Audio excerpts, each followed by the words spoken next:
हैं मानव इतिहास के एक ऐसे क्रांतिकारी मोड़ के बारे में जो सिर्फ एक टाइम पीरियड नहीं था, बल्कि कह सकते हैं एक पूरा का पूरा आइडिया था।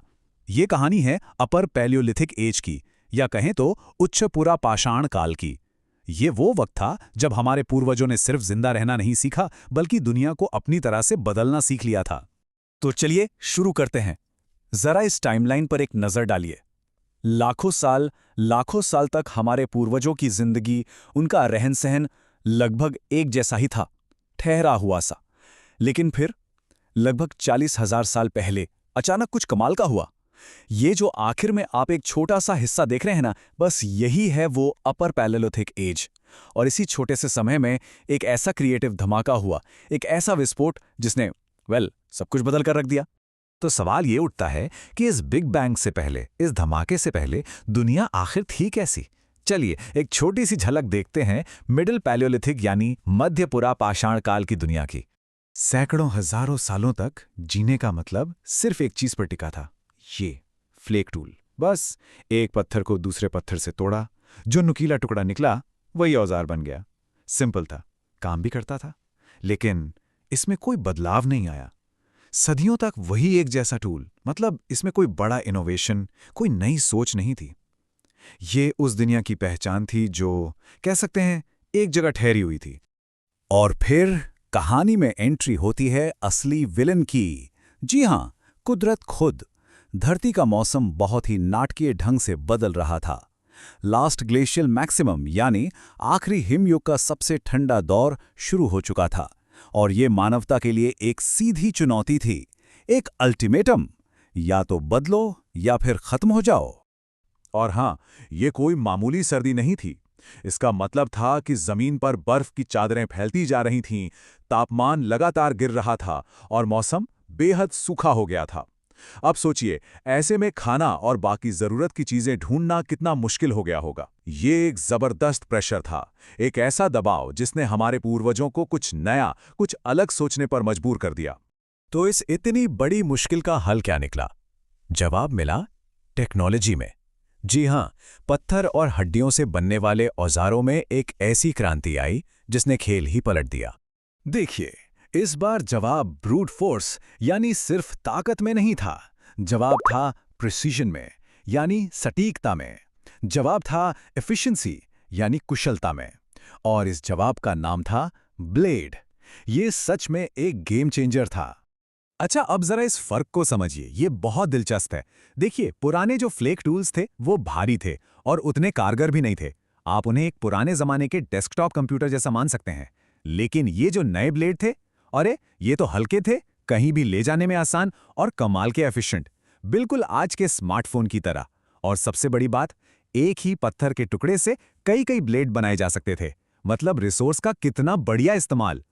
और इस एक ब्लेड टेक्नोलॉजी से पूरी की पूरी टूल किट तैयार हो गई। मतलब हर काम के लिए एक खास औजार।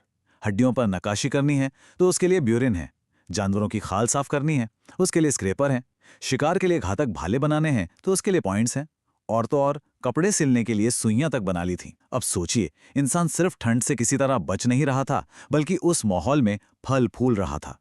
लेकिन रुकिए, ये कहानी सिर्फ बेहतर टूल्स और सर्वाइवल की नहीं है, बल्कि इस दौर का जो सबसे बड़ा, सबसे गहरा बदलाव था, वो इंसान के दिमाग के अंदर हो रहा था।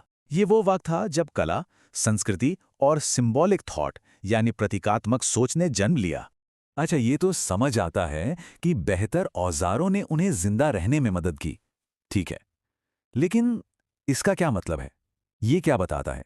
यही वो सवाल है जो हमें टेक्नोलॉजी से उठाकर चेतना यानी कॉन्शियसनेस की दुनिया में ले जाता है। और इसके सबूत हमें हर तरफ बिखरे मिलते हैं। भारत में ही देखिए, भीमबेटका की गुफाओं में बने वो चित्र, छोटी छोटी मूर्तियां जो तराशी गईं, गहने जो लोग पहनते थे, और महाराष्ट्र के पाटने में मिले शुतुरमुर्ग के अंडे के छिलकों से बने मोती। जरा सोचिए, ये सब क्या था? ये सिर्फ डेकोरेशन नहीं था, सिर्फ सजावट नहीं थी, ये कम्युनिकेशन था, एक दूसरे से बात करने का तरीका। ये विश्वास था, मान्यता थी, ये उनकी पहचान थी। पहली बार इंसान एब्स्ट्रैक्ट आइडियाज यानी ऐसे विचार जिन्हें छुआ नहीं जा सकता, उन्हें जाहिर कर रहा था। सच कहें तो यहीं से मॉडर्न ह्यूमन कल्चर की शुरुआत हुई। तो अब इन सबको जोड़कर देखते हैं। इन नई तकनीकों और इस नई सोच ने मिलकर रोजमर्रा की जिंदगी और समाज को कैसे बदल डाला। सिर्फ एक ब्लेड बनाने के प्रोसेस को ही देख लीजिए। ये कोई बच्चों का खेल नहीं था कि बस पत्थर तोड़ा और हो गया। नहीं, इसके लिए पहले सही पत्थर चुनना पड़ता था, फिर उसे खास तरीके से तैयार करना होता था, और फिर एक पंच टूल का इस्तेमाल करके बिल्कुल सधे हुए तरीके से लंबे लंबे ब्लेड निकालने पड़ते थे। इस पूरे काम में कितनी प्लानिंग, कितना कौशल और कितनी दूर की सोच लगती होगी। ये एक बहुत ही कॉम्प्लेक्स मेंटल प्रोसेस था। और ये सब हम हवा में नहीं कह रहे हैं, ये सिर्फ थ्योरी नहीं है। हमें पूरे भारत में इसके पक्के सबूत मिलते हैं।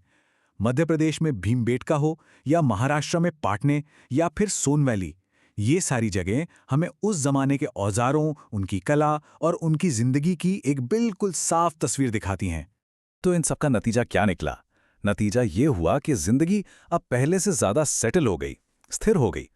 कम्युनिटीज यानी समुदाय अब बड़े होने लगे, और सबसे जरूरी बात, नॉलेज यानी जो भी सीखा था उसे एक पीढ़ी से दूसरी पीढ़ी तक पहुंचाया जाने लगा। यहीं पर सही मायनों में कल्चर ने जन्म लिया। तो आखिर में सवाल ये है कि इन सब का आज हमारे लिए क्या मतलब है। चलिए समझते हैं कि हमारे पूर्वजों की ये विरासत, उनकी ये लेगेसी आज हमारी दुनिया को कैसे शेप कर रही है।